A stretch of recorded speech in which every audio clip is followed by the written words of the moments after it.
think of Sega without thinking of Sonic. And trust me, Sega back in the day really tried with their mascots. They really tried before landing on Sonic. Sometimes I just think that I just do this to myself. You know, like my curiosity gets the best out of me. Pretty much, if you haven't watched the last video, Sonic Origins, Sonic 1 review, you should watch it. I briefly talked about Sega's mascots, and one of them was Alex Kidd. And Alex Kidd was not as poppin' as Sonic, but you know, before Sonic, they had Alex Kidd. And then one day, I was just on my bed, chilling from a hard-earned day of work, and I decided to take a scroll through the discounted section of the PS5 store, and I saw Alex Kidd, and I was like, oh, I talked about this, and it was on sale for $2. It doesn't hurt me, it doesn't hurt anybody, so I was like, let me purchase this, and I was like, let me review it. Let me tell you, this is a game of all time. But maybe I'm just getting a little too ahead of myself. Welcome people to Alex Kidd in the Miracle World DX. Wow, that was a little bit of a tongue twister. Now, this game is very short. This is a 3-hour game at most. 5 if you want to collect the collectibles, not even. The story is bare bones and for me a little confusing. The gameplay is bare bones and a little confusing. Usually, if a game lacks a story and a game lacks some gameplay, I usually talk about their stages. But the stages are boring. There's only like 2 good stages throughout this whole game. Well, this game does have a story, so we'll just start there. The story takes place in a planet called Planet Ares, and the game tells us that Alex Kidd basically trains day and night under Shell Core's martial arts, whatever. Which, mind you, it's just punching. That's it. While he was training day and night, the Redaxian region was being attacked by Janken the Great, or John Ken the Great, if I should say it correctly. And trust me, I have to say it correctly because this is a play on words. And John Ken seems to be taking a page out of somebody else's book. And this is where this incredible story begins. Ooh, I don't know about incredible, but we're not there. A few levels later, we meet our master, and our master says, "Terrible times are coming. It's time for you to know the truth. Your truth." He pretty much goes on to tell us that we're royalty and we have like this necklace that we had as a child and we're heir to the throne of Redaxian. I'm just gonna assume Alex didn't know his last name and Gramps just said, "Your name is Alex." "What's my last name?" Go and train. So we pretty much should go and set out on this adventure on our own free will. We didn't really say that we want to do this or not, but you know, here we are eating burgers and stuff. Later on throughout the levels, we see this old man and he pretty much says that our brother is held captive by Janken somewhere in like the Redaxian castle. Then bada bing, bada boom, we save our brother. For 5 seconds without any suspense or anything, or maybe just leaving it for like another level or something, we're like, oh, we look the same. Brother! Okay. Now, did we do a DNA test over here? Did we swap some spit? Like, how did we come to this conclusion if we look, you know? People look like each other all the time and not be related, you know? Then another few levels later, we meet the king and he automatically knows our name. Did we meet him before? Does he know that we are related? But pretty much he goes on to say that we need to get the crown and the only way to go to the crown is go to Deep Lake and we need to insert the 2 medallions, which is the moon and the sun medallion. And the only way to get the moon medallion is to defeat Janken. Then he gives us a stone tablet, which is pretty much a cheat code to get the crown from Deep Lake. Another way to get the Moon Medallion is to subscribe to the Moon channel. Yep, you thought I wasn't gonna use this time to do a little plug? Here we go. Subscribe to the Moon channel, y'all. I would very much appreciate it, and thank you for watching this far into the video. I'm gonna stop interrupting. Now, I didn't mention this before, but pretty much before all of this happened, we fought, quote unquote, with these hands people, which is a scissor, a hand, and a fist. Pretty much we have to fight them again in order to go through Jenkin, and then once we defeated the 3 generals, which is I believe what they're called, we go to Jenkin's castle. With a hot skip and a jump, we meet John Ken, who pretty much looks like if Dr. Eggman and Bowser had a love child, which I'm sure you could find that in the internet. With a rock paper scissor match and a very underwhelming boss fight, we defeat John Ken, we go up the ladder, and our brother's queen girlfriend, who is she? Where does she come from? We don't know. We were saving her. I thought we were saving our mother, and apparently our mother has been safe the whole time. We just didn't see it happen. So on to the crown we go, with a convoluted, easy, I guess, password to deal with, and a very Geometry Dash type platforming later. We get the crown, and the Redaxian region is free of Jenkin. There's peace among the land. It's a happy ending for the 2 brothers. One becomes the king, and another becomes the great protector of the Redaxian.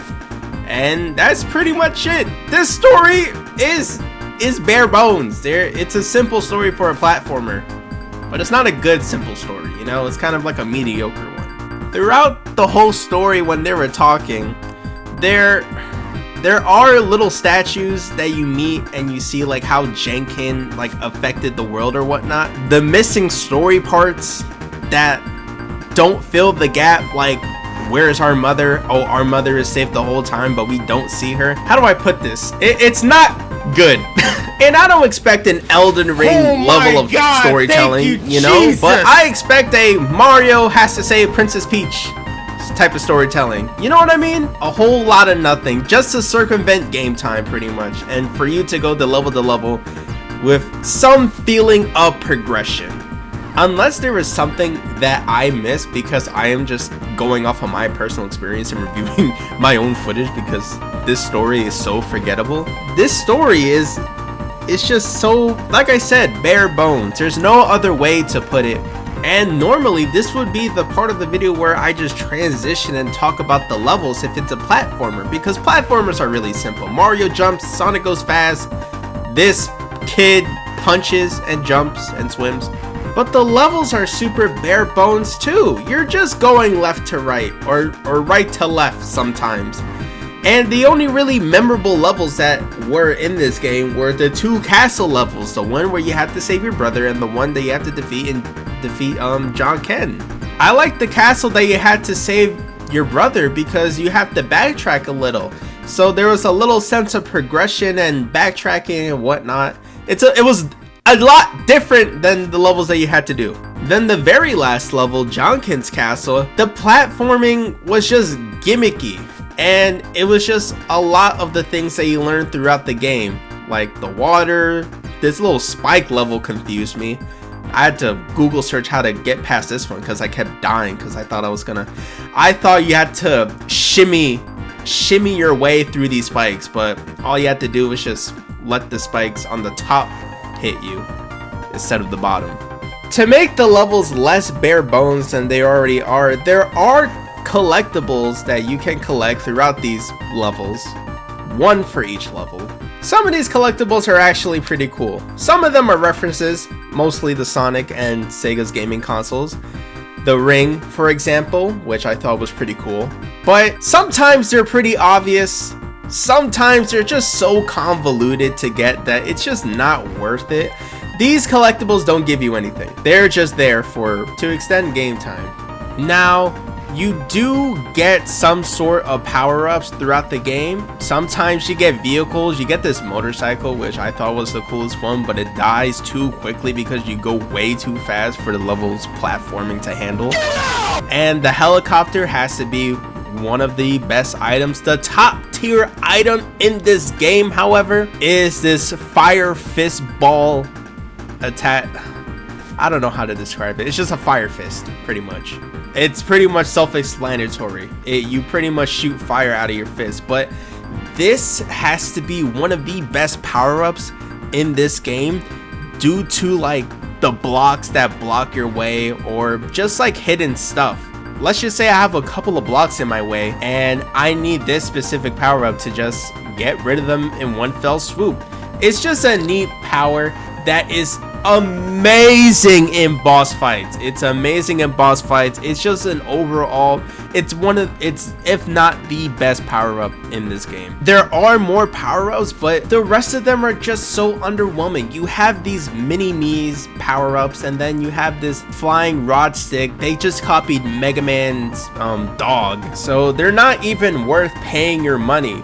Oh, by the way, you you have to get money in order to buy these power-ups. These specific power-ups, the helicopter, the mini-me's, the rod stick, you have to buy them. They're not throughout the level. The Fire Fist, however, is throughout the level. But there's one complaint with the Fire Fist. These blocks that are throughout the whole entire game are randomized. And it's not random per se, but each time you hit these question mark blocks, you get something different. If you hit it the first time, you get a Fire Fist. If you hit it the second time, you get a 1-up. And then, for God-forsaken reason, they give you, if you hit it a third time, you just die. Are we greedy? What? Why should we die in order to have a power-up or a 1-up? And these ghosts and goblins type thing, you can't hit them. If you hit them, you die. If you stand still, you die. If you try to run away as fast as possible so you can off-screen them. Because if you don't, they're going to chase you throughout the whole entire level. And sometimes it's just worth dying. It's not worth the trouble. So, and you just reset anyway, and you get the question mark block anyway. So you're just gonna get a Fire Fist to boot if you just die. It's really dumb. It's really dumb. They should have been with these skull blocks. It's just a dumb mechanic. It's not like something to get mad about, but it's just something to keep in mind when you're playing this game. Now, lastly, for the boss fights, they're underwhelming too. They're very simple boss fights. They're not Elden Ring type level, all right? But the main gimmick of this game is playing rock, paper, scissors, or in Japanese, Jankenpon, which is play on words for the main villain. That's why I kept correcting myself. You play rock, paper, scissors with a fist, a scissor, and a hand. Just a flat palm hand. Now, in the beginning of the game, this whole mechanic for the fighting the bosses are luck based.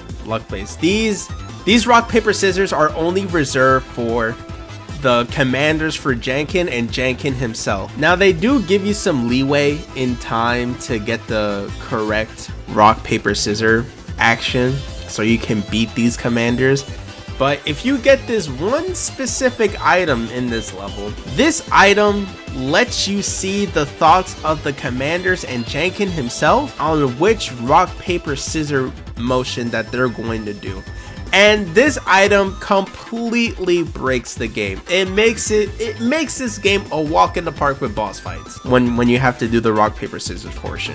When you actually have to fight them, did you really think I was gonna say they were a challenge? You're going to die. Like, there's no doubt about it. You're going to die if you get like a pixel of damage on you. And forget about it when you, oh my god, if you have the Fire Fist, bro, you better spam that thing on these bosses because they die like flies. Or if you could even get close, you can get so close, spam the button, try and dodge, but spam the punch button and they just die easy. Look how fast I beat Janken himself. He's supposed to be the final boss fight, dude. And besides them, there are many boss fights. There was one boss fight that gave me a little trouble, but that was only because I did not know how to attack. because he just kept attacking from the front and you couldn't really attack him that way. You had to attack him from the back. And that's pretty much it for the bosses there. Like I said, this game is pretty bare bones. This thing was on sale for $2. So get your money's worth, I guess. There is, however, there is one cool thing about this game, and is that there is a button where you can switch to the 8-bit version of, or the 16-bit version, I don't know, the 16-bit version of Alex Kidd, which sometimes you could actually use to your advantage, which is pretty cool. Like this cage thing, you could actually like cheese it if you go into the 16-bit, which I don't know if they intended to do that, but that's how it is.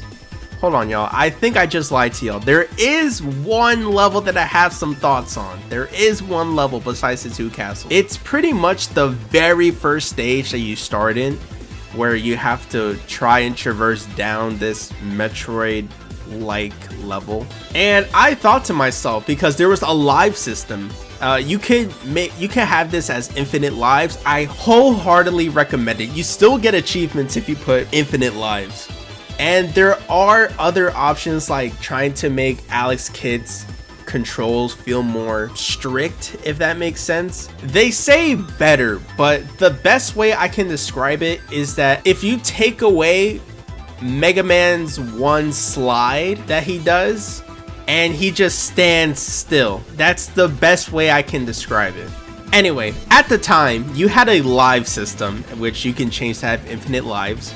And I just kept dying and dying and dying to the littlest things, the littlest pixels that these enemies come close or just shoot out to you. And I thought to myself, I was like, oh no, I have to beat this game with a live system?